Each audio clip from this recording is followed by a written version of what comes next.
नमस्कार मित्रांनो, मी निसर्ग मित्र देविदास थोरात आणि आज बुधवार दिनांक 15 एप्रिल 2026 आणि आज माझ्या शेतामध्ये आहेत. या ठिकाणी चिक्कूच्या बागामध्ये आहेत आणि लसूण या ठिकाणी काढत आहे. आणि लसूण काढताना अचानक माझ्या त्या लसणाच्या वाफ्यामध्ये एक तितुराचं पिल्लू या ठिकाणी दिसलं आणि ते खूप छोटं आहे मित्रांनो, आपण बघू शकता. आणि ते आवाज करीत होतं, परंतु मला लक्षात आलं नाही की नेमका आवाज कशाचा करत होतं मित्रांनो.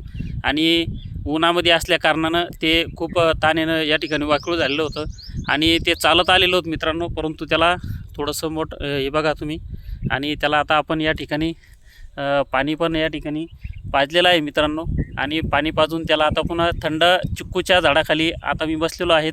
आणि या चिक्कूच्या झाडाखाली सावलीमध्ये त्याला या ठिकाणी बघा मित्रांनो, पाणी पिल्यानंतर त्याच्यामध्ये हे आलेलं आहे थोडंसं उडण्यासाठी. तो पुन्हा चालण्याचा प्रयत्न करतो आहे मित्रांनो, चांगला आहे.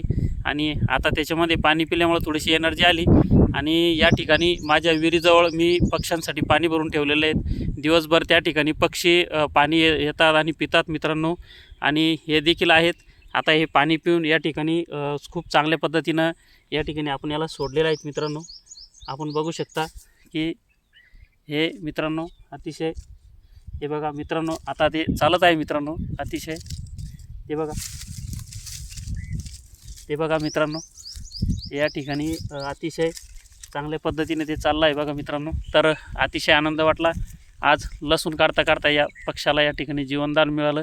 हा तितूर आहे आणि तितराचं ते पिल्लू आहेत मित्रांनो. थंड सावली या ठिकाणी त्याला मिळाली, पाणी मिळालं आणि त्याला जीवनदान या ठिकाणी मिळालं. खूप चांगलं वाटलं. आणि आपण देखील करा. सर्वच शेतकरी असं माणुसकी दाखवत असतात, पण आनंद वाटतो. धन्यवाद मित्रांनो.